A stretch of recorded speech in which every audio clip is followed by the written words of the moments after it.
Assalamualaikum teman-teman semua. Di video kali ini saya akan membahas tentang apa yang harus dilakukan setelah lulus sekolah. Sebelum simak video saya, alangkah baiknya klik subscribe terlebih dahulu, nyalakan lonceng, kemudian sertakan like, komen, dan share video ini jika bermanfaat bagi orang banyak. Ada sebuah pertanyaan, apa yang harus dilakukan setelah lulus sekolah? Sebenarnya bisa ditanyakan kepada teman-teman semua sebelum masuk ke sekolah, baik tingkat dasar, menengah, ataupun kuliah. Menjawab pertanyaan tersebut bisa menyelesaikan bagian dari tugas-tugas sekolah kamu. Percaya nggak? Jadi begini, ketika kita melakukan aktivitas apapun itu, bila didasari pemahaman dan kesukaan maka akan lebih ringan dalam menjalankannya. Ketika kita belajar, maka minimal kita akan senang menjalaninya sehingga mudah melewati berbagai ujian. Berikut ilustrasi jawaban dari pertanyaan di atas. Yang pertama, saya lulus sekolah untuk bisa masuk perguruan tinggi impian. Setelah Anda memutuskan tujuan tersebut, maka sudah jelas Anda akan fokus pada akademik sebagai acuan dalam berbagai tes masuk.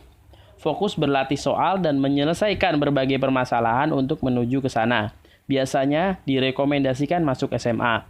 Ada beberapa siswa sangat antusias untuk mendapatkan gelar kesarjanaannya saja. Yang kedua, saya lulus sekolah untuk bekerja. Saat Anda sudah bertekad untuk bisa bekerja setelah lulus misalnya SMA, maka sangat dianjurkan untuk memasuki SMK dengan jurusan sesuai yang diminati dan diinginkan. Misal kimia, komputer, desain, listrik, dan sebagainya. Tentu akan lebih mudah untuk fokus karena sesuai dengan minat, dan tidak menutup kemungkinan lulusan SMK juga banyak yang meneruskan ke perguruan tinggi.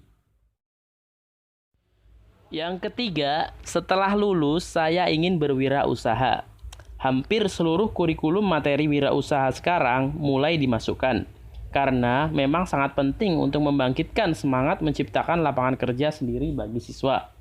Beberapa sekolah justru fokus pada membina jiwa kewirausahaan ini, melibatkan dan membuat proyek usaha sejak dini, tidak harus menunggu lulus sekolah. Yang keempat, setelah lulus pengen banyak teman. Motivasi ini biasanya muncul bagi teman-teman yang merasa aman secara ekonomi. Bisa jadi ada lapangan usaha yang sudah siap dari keluarganya. Mencari teman sahabat juga sangat penting, apalagi teman yang baik dan bisa menjadi rekan bisnis kelak. Prinsip tidak memilih-milih teman memang baik, namun perlu diberikan batasan. Perbanyak teman dengan teman yang positif, teman berprestasi, teman yang baik agar bisa menular. Yang kelima, setelah lulus saya ingin jadi guru. Guru adalah profesi mulia. Setidaknya bisa transfer ilmu kepada generasi selanjutnya. Selain guru, ada juga profesi sejenis seperti motivator, instruktur, mentor, dosen, ustadz, dan sebagainya. Kita bisa belajar banyak dari pengajar dan bisa juga menjalin hubungan yang baik dengan mereka. Dan guru di sini tidak harus menjadi PNS, bisa juga membuat lembaga sendiri atau bersama-sama komunitas peduli pendidikan lainnya. Yang keenam, setelah lulus sekolah, saya ingin membuat sesuatu yang bermanfaat. Ini sangat penting sekali. Kalau kuliah biasanya membuat skripsi sebagai acuan. Harapannya tidak hanya itu. Bila Anda menyukai robot, bisa jadi membuat robot yang multiguna. Bila tertarik seni, bisa jadi menciptakan karya masterpiece. Suka internet, bisa membuat website yang bermanfaat. Suka kesehatan, bisa membuat alat-alat kesehatan yang bisa diproduksi massal dan bermanfaat. Dan masih banyak lagi. Yang ketujuh, setelah lulus saya ingin menjadi relawan. Menjadi relawan bukanlah pekerjaan kecil, melainkan pekerjaan mulia. Sudah banyak orang yang terbantu oleh relawan. Dimanapun kondisinya, bisa saat bencana, relawan kesehatan, relawan desa, relawan kemanusiaan, dan relawan sebagainya. Yang kedelapan adalah setelah lulus saya ingin menjadi pemimpin. Pada hakikatnya, kita semua adalah pemimpin. Minimal untuk diri kita sendiri dan keluarga.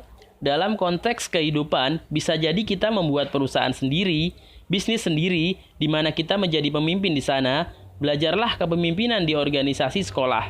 Demikian sedikit ilustrasi agar memudahkan kita fokus pada belajar kita dan tujuan akhirnya, sehingga efek kemanfaatannya bisa semakin besar, bahkan lintas daerah dan lintas negara dalam berkhidmat.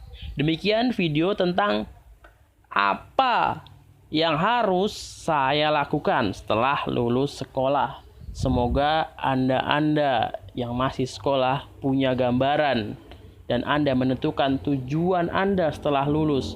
Anda mau kemana, Anda harus apa, dan sebagainya. Jangan lupa klik like, sertakan komen, dan share video ini sebanyak-banyaknya. Terima kasih telah menonton. Wassalamualaikum warahmatullahi wabarakatuh.